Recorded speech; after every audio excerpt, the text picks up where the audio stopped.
Hello YouTube and welcome to episode 4 of The Landing Pod. Incoming awesome in 5, 4, 3, 2, 1.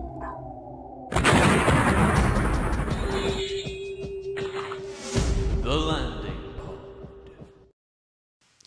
Hello, and for episode 4 of The Landing Pod, I have a huge guest with me this week. Well, I say week.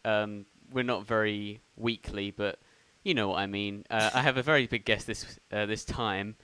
His name's Chris, but you guys will probably know him better as Pwego, who is the massive YouTube Minecraft builder extreme person thingy. I couldn't think of a good way to describe you there, but if you want to say what you do and why people love you, that'd be excellent. Massive extreme. I don't know. We just have fun in Minecraft, and I guess we started out going to other servers. We never really planned on doing our own. We were just doing that for fun. But I guess in the sight of making everything perfect, we just wanted it to go in our hands. So we just have fun and get great builders together and make videos of what people like to see. So why is it that you are the person that runs the channel? Do you find that it's more that it's a team basis, or are you like the main builder and then other people help you out? I like to see other people help out. It's a big thing, but usually I lead big builds or I organize them in some way, shape, or form. Mostly the trailers are a group thing where I show a whole bunch of different creations from other people. Mm. So how do you plan these big builds? Because I mean, I see videos of them, and they're just these like monumental creations. How do you where did they start from? Is it just an idea, or is it just a case of you thinking that I fancy making this today, let's see what we can do? I don't know, it's all from the head, so we all have our own idea of what should be going on, but if it's highly there's two types. There's one that we base off of the terrain, and then one where we just flatten everything and go from there. But it's usually like when we see a picture, we always oh, we can build that, but it never turns out that way, and we always do our own thing. So I've seen some server tour videos of your server, and some of the things on there are just off the scale large. Like you can't even see it due to the render distance, sort of big. Like I don't know, it was with the Dads Are Funny server tour when you're in like a cathedral or a library or something, and it was absolutely massive. How does something like that just occur? Like, will it be built by people saying, look, I want to build this tonight, does anyone want to help me out? Or is it just a case of someone starts building and other people join in? the biggest projects are ones that are done by individuals, just single people. The big group projects usually only last 2 or 3 days, and then they're done. So single projects keep getting rebuilt over and over by their owner. Like Spawn City, that's my major project, but I also have a few other cities I do. And then the one that was in that video, that cathedral, that was all done by one person, and she's been working on it for like 3 months. So 3 months. that's just how it goes. Yeah, you find people on the server that just you don't hear about them for like 3 months, and then they just pop out. Hey, I built this. You should come check it out. I've been working on it forever. Oh, so that's how that one turned out. And what do they use to build it? Is it software that they use, or is it just literally spawning in stuff with with the server? For our server, I know a lot of people when you watch videos and things, they like to see things done legit. But in reality, if you do everything legit, that would take years. We only spawn our items we have a storage system type of plugin that we use for builders, and then I personally use fly mod and creative mode. So I spawn my items through creative mode, and then I fly around, and that's the only additional things we have. Everything else, I guess, you can consider legit.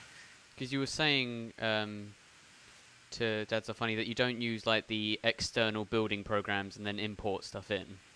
I don't even know how to do that. The only thing we ever imported was the dragon, and that had to be rebuilt anyways on the other server to fit in a beta server because it was built on Classic. Oh, right.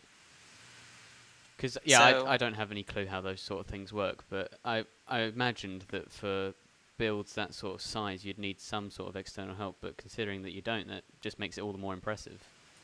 yeah, I don't even see a need to learn that kind of thing. So I imagine the update that introduced creative mode was a big help for you guys. Um, we were mixed feelings at first, but now that it's in there, I guess it works. It's helpful. Why mixed feelings? Well, we didn't know how that would affect us. Of course, griefing would be in there if we could control it. How it would be affected with plugins and things, but it worked out. And on that sort of topic in general, what have you thought? What are your thoughts on the sort of rapid evolution that's happening within Minecraft at the moment with the 1.8 and 1.9 updates? Um, I actually don't like the updates. I'm just the builder. I don't do survival, and everything that they put into survival is another thing that we have to load on the server, which is irritating. And if it wasn't for everybody automatically updating to 1.9, we'd probably still be on 1.7 Mm. because just the difference between 1.8 and 1.7 is so great. Our server was like just finally getting lag free and finally organizing everything and things were in place, and then 1.8 comes out and now we have to readjust everything. Now we're just getting bombarded by patches that we don't need. Yeah, the patches are coming out thick and fast at the moment to the point where it's almost you don't want to for people that install mods and like to adjust their Minecraft for their own taste, like texture packs and so on. They don't want to do that because they know that if they spend half an hour updating their Minecraft the way they like it, they're going to log in the next day and there's going to be another update which will just cancel everything out.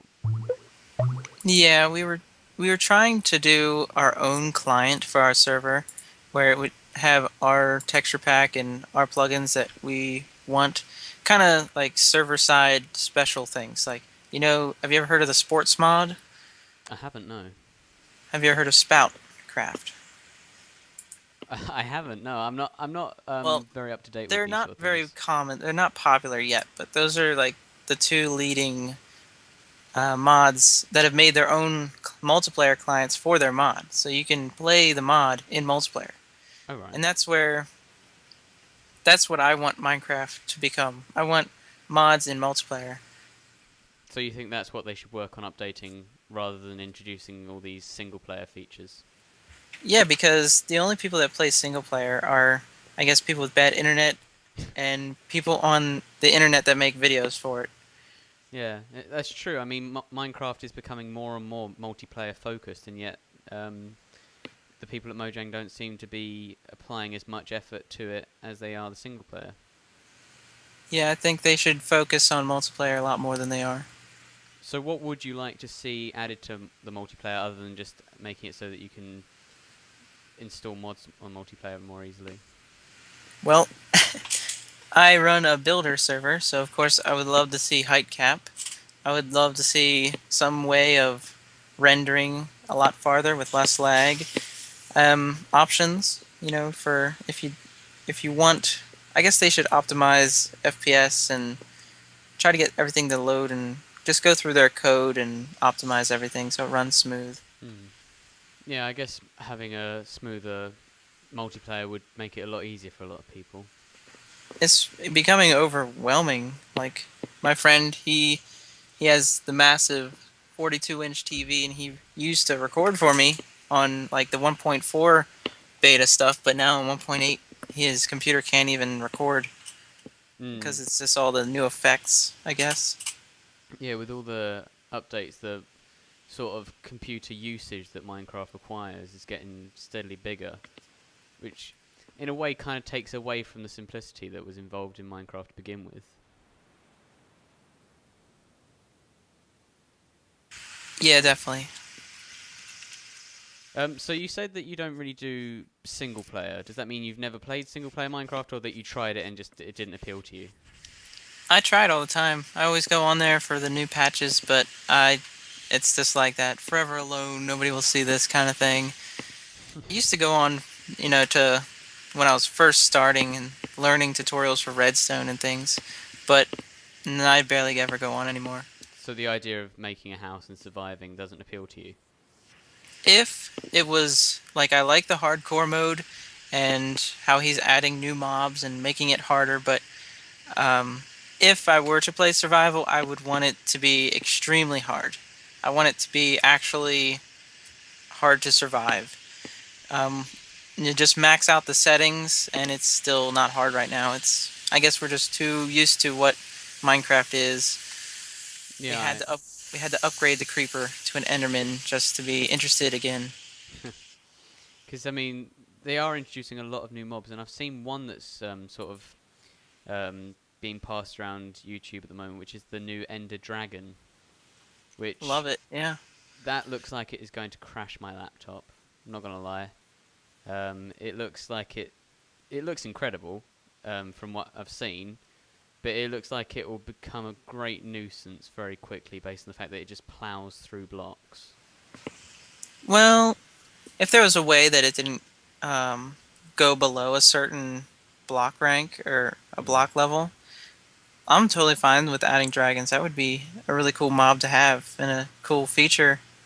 But yeah, I'd like to see it in multiplayer. I guess for admins, that would be another mob to spawn against fighting in arenas and things. Mm. And so, what do you have planned in terms of builds, or are you not really allowed to reveal anything? Well, we're doing a time lapse today at 3, so that we're looking forward to that. I've been working on my own city. It was a group project with me and my friend, but recently it's just been myself, so that's coming along. I have no idea when that will be finished because um, it's never ending. Just feel like it shouldn't ever finish.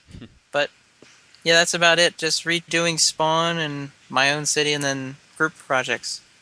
How big is the city? My new one,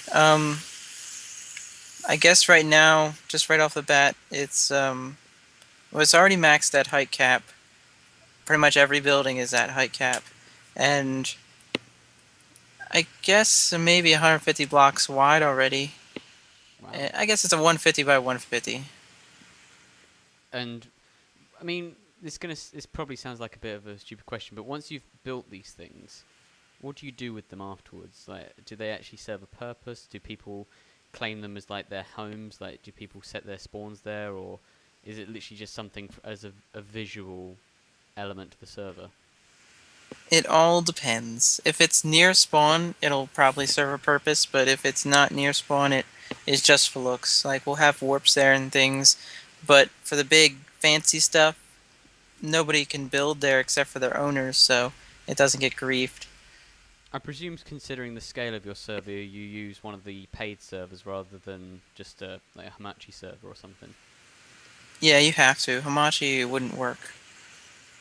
So, what sort of service do you use for that? We have gone through several hosts to try to find a good home.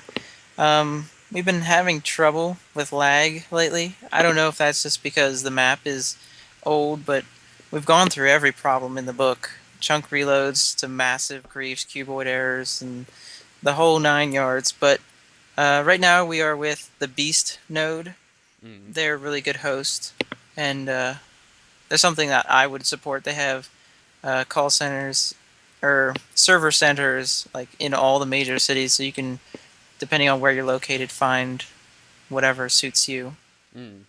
And would you like for people out there that are considering purchasing a server? Because I mean, for some people, they're they can be younger members of the community wanting to look at creating a server, perhaps for themselves or for friends or for a YouTube channel. Are there like tips that you can suggest for finding the best way to get one of these online hosts and avoiding getting ripped off? There's servers out there that you either pay for the slots or you pay for the RAM, and I would definitely go with pay for the RAM because slots can be ridiculously expensive. Our What's the first, difference? well, they're usually about $1.50 for every like, I don't know if it's per slot because I don't pay for it anymore, but I know we used to pay a lot of money for slots. We were at 62 slots on our first host, and we paid over $100 for that, and that was after discounts. Oh, blimey. So I presume by slots you mean like player slots, or am I being a Yes. noob here? Yeah. But with a RAM server host, you can just get as many slots as you want, and then just organize that for however much RAM you have. Now, I'm not a particularly technical person, but hopefully that will be helpful to anyone that's looking into this sort of thing. 'Cause, I mean, personally, uh, I've never had a need for a server other than running like a very basic one off of my own laptop. But hmm what's like the sort of largest scale server you've run? Like, what's the most people you've had online? Well, we've been maxed out at our 88 slot server right now, and that's the most people we can have on. We could probably ask for more slots, but it's not necessary. And are you the person who owns the server, or do you share it with people, or I how does own it it, work? but I have a team of admins that help me out, and I have two other people that share control of the control panel. And do you often get problem with griefers, or do you whitelist the server? The server is free to join. We have so many problems with griefers, but it's come down to a science now where we have it organized where if you even try to grief, it'll automatically kick you and tell everybody that you were griefing. Why do So that's fun. why do you think the problem occurs? Well, I guess, when you have pretty things, people want to destroy them. I don't know why that is. Maybe they can't build things on their own. I don't know. Did you do the sort of running a server and Minecraft builds before YouTube, or did YouTube come and then the builds? Well, I think I was playing WoW at the time, and we're just looking on YouTube, and I saw, I guess, some Let's Plays of Minecraft. I'm like, oh, that looks awesome.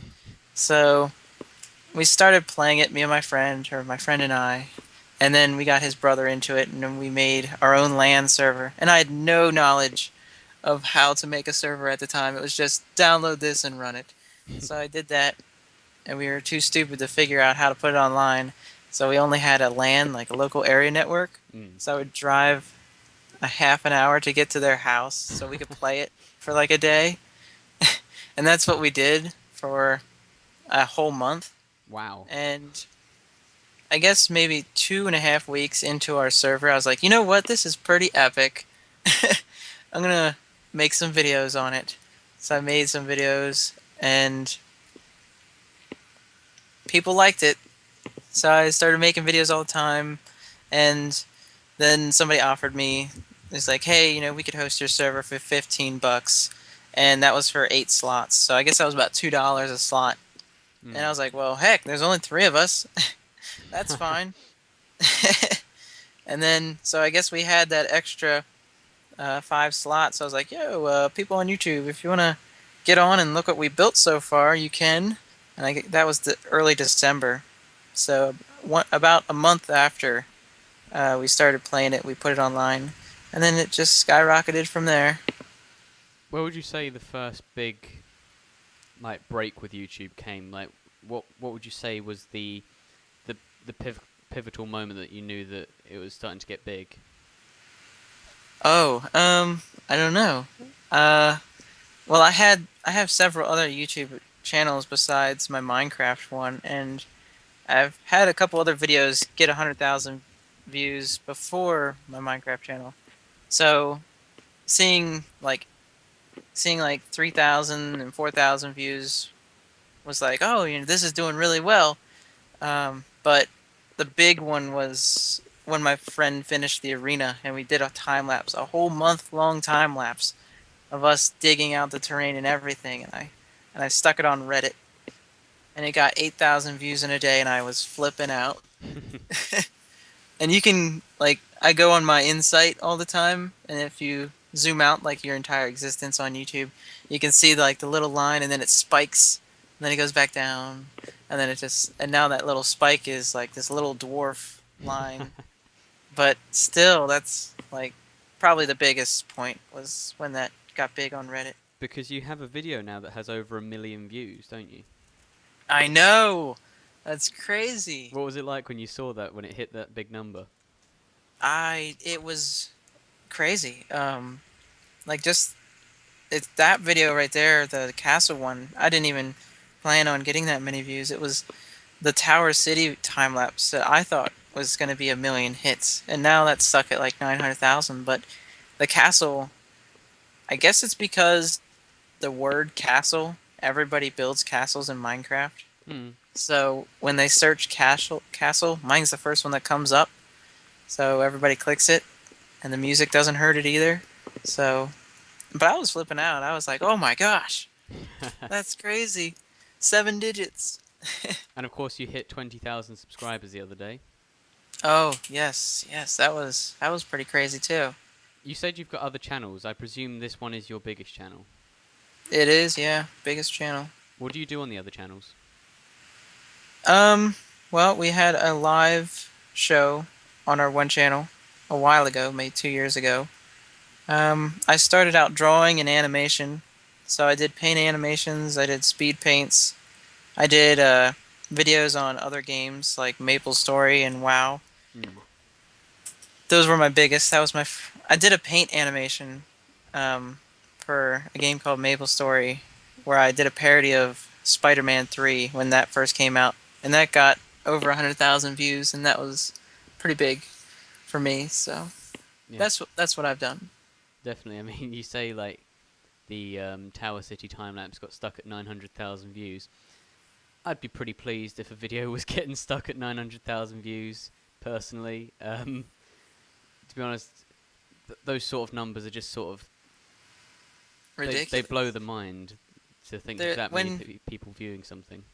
After you get so many views, then it becomes a number. Like you're like, oh, I've gotten this many views. That's a great number. But then, even if you try to think about that many people, it's still just a number because you would like have to personally see all those people in a room just to try to comprehend how many people are viewing that. Yeah, the idea of putting everyone that's viewed your videos together into one room, that'd be a big room. Yeah, it would be huge. I mean, just the subscribers alone would be a big number. Yeah, but now this is kind of off topic, but subscribers, I guess this is happening for a few of the YouTubers that I've started out with. Now the new YouTubers aren't having this problem, but a lot of people that started playing Minecraft when I started are not playing anymore. They've either quit or moved on or gave up or something. But so a lot of my subscribers are those old people that don't play it anymore. So even though I have 20,000 subscribers, my videos will only get like 10,000 views. So it's but for the new YouTubers out there that have like 13,000 subscribers, they're getting 13,000 views. So in my mind, even though I have 20,000, it's really not that many. Well, I mean, getting a big, a decent ratio of active subscribers is often difficult with any channel. I mean, a channel that just springs to mind simply because I watch them so much, but the Yogscast have over 1 million subscribers, and yet there are videos they put out that struggle to get 200,000 views. Well, that is because they do multiple games, so their subscriber base is mostly Minecraft. So their Minecraft videos will get 1 million views. But if, like Hannah, or somebody plays Portal 2, or another game that not everyone wants to see, then they'll get less views. I think that's a shame though, because it's personally, when I subscribe to a channel, I subscribe to a channel because I want to watch every video they put up. I try not to be picky because otherwise I feel like I'm being a bit of an inactive subscriber in a way. And I know I get frustrated enough when I get inactive subscribers, mainly because when I get inactive subscribers, even if it's just one or two, you notice it because there aren't that many of them. But I like to think that if I'm subscribing to a channel, that's because I like the people, not the game. Yeah, Because if I but go on. for me, like Machinima, I only subscribe to Machinima for a few of their series. I wouldn't watch everything they put out, or else I wouldn't have a life. Yeah, if you watched everything that Machinima put up, then I think you'd be stuck by your computer for the rest of time. Hmm. So that's one example. Do you find that having reached this amount of success on YouTube, your attitude towards it has changed? Definitely, yeah. Um, Putting out a video now, if I if I do another channel, like I've done multiple games, and there was this Facebook game called Social City, and I'm really big into architecture and things because I studied to be an architect, All right. and I'm good at drawing and stuff. But uh, Social City, I did a video called Best Cities Social City, Hmm. and that got like 25,000 views, mostly because it was the only video about it.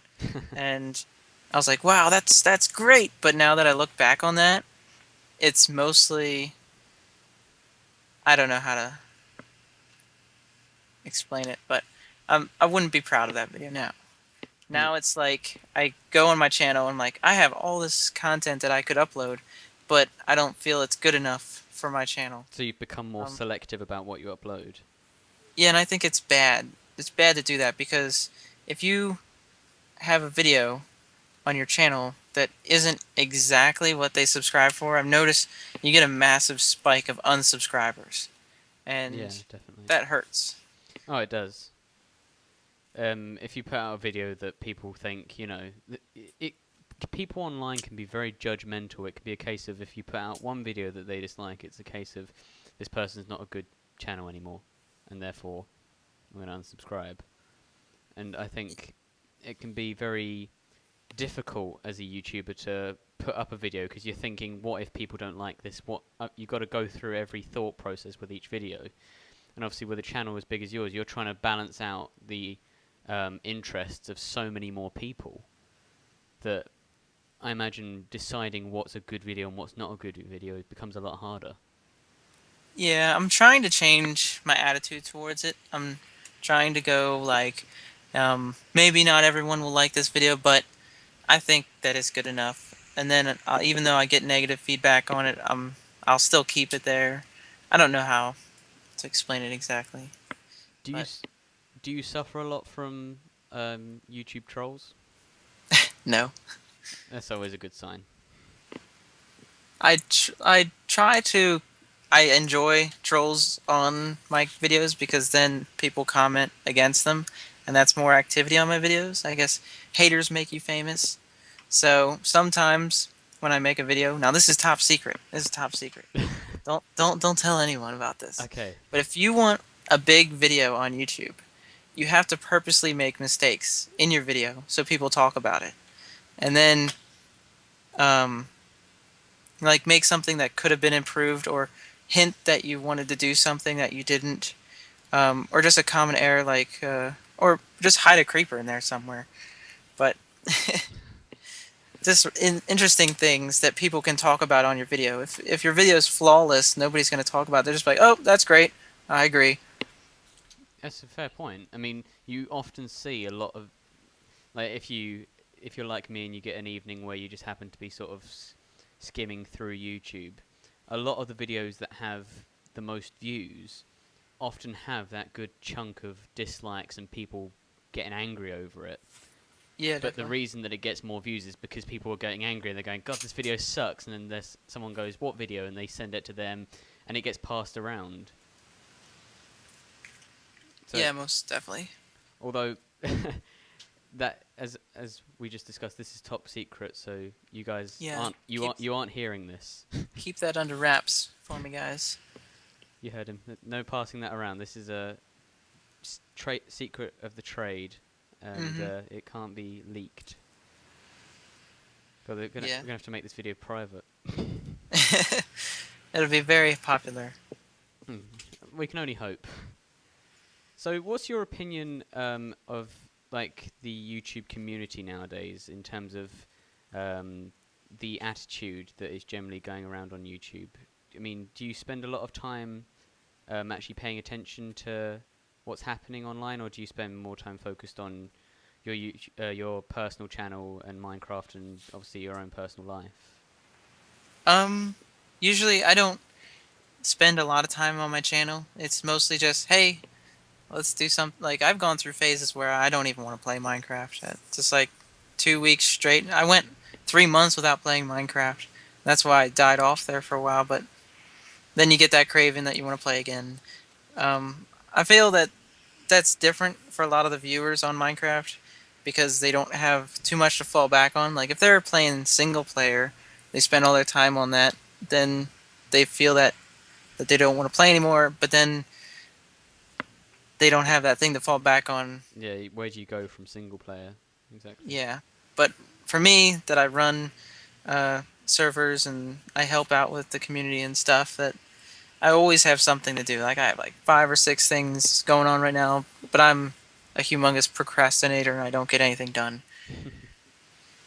But I guess for the question that you asked about how the community is now, um, I guess there are, since Minecraft in itself is growing so fast, um, I would take it that there is an overabundance of younger audience in Minecraft now Mm. because just it's more based towards that looks wise. But there is definitely a feature in Minecraft hidden after you play that attracts older people to it. Mm. But because the audience is so as the audience is growing so much, that just increase of younger audience, so they just want to see cool things like this new thing they're adding in Minecraft right now, the potions and stuff. So even they might not be good at I'm a horrible talker. They may not be good at building so much, but they want to go and see great creations. Yeah. So the stuff that they would be interested in is stuff they can do, like potions and dragons and that kind of appeal. But for an older generation or audience, like you and me, I'm into building. That's all I want to see in Minecraft. That's all I really care about is building and making stuff look good because it's entertaining to me. Yeah.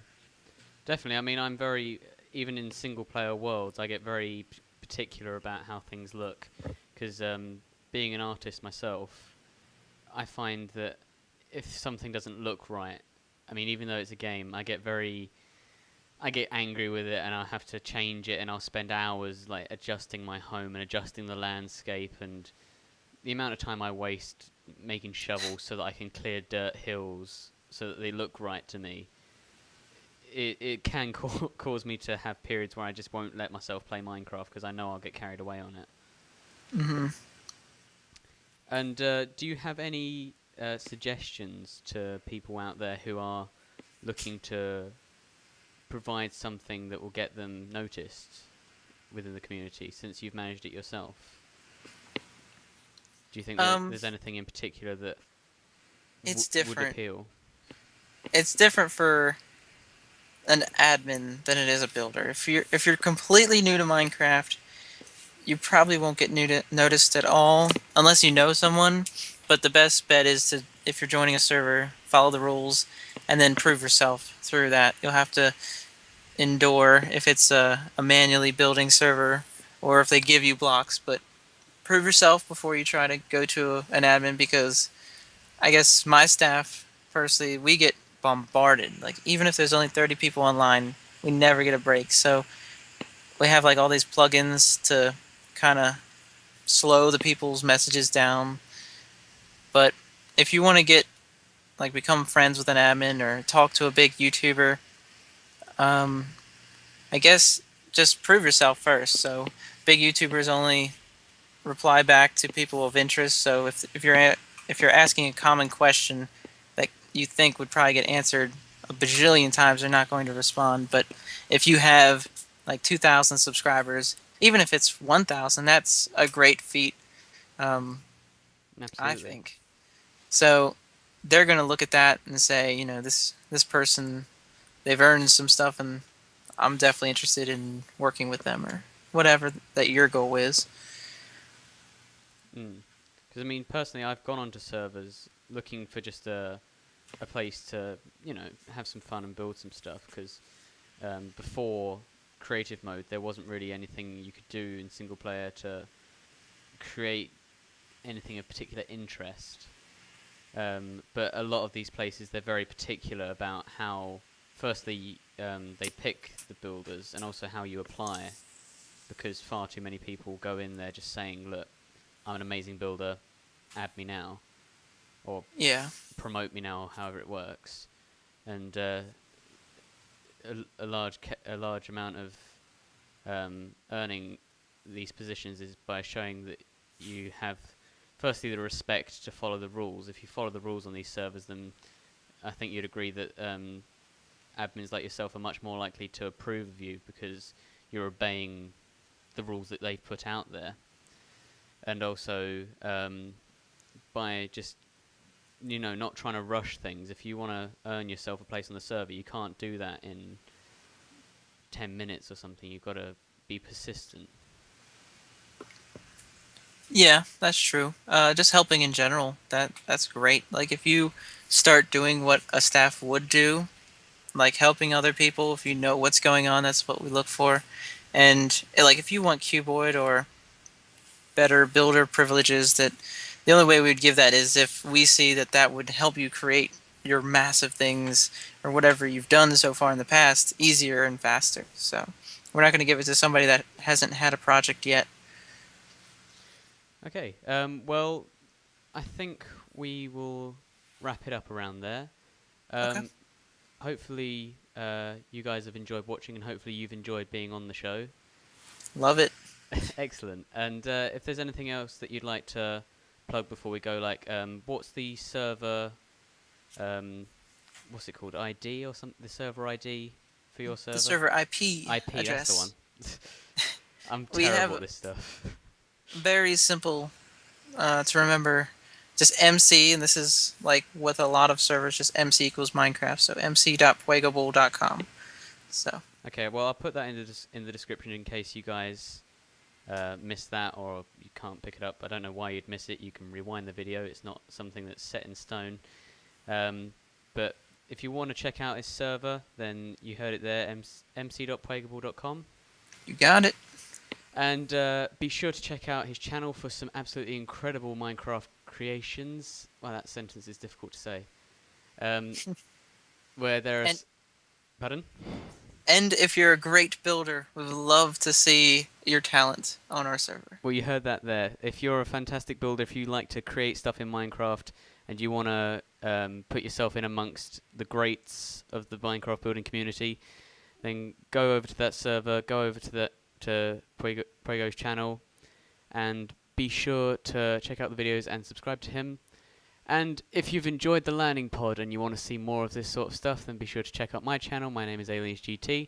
The easy way to check that out will be to click on the channel that this video comes with, where obviously there'll be upcoming shows in the future with some fantastic guests. And also be sure to check out previous episodes, episode 1 being an interview with the cast and crew of Dads Are Funny, episode 2 being 2 Girls 1 Minecraft, and episode 3 being LD Shadow Lady. If I can remember, I'll put some links on the screen.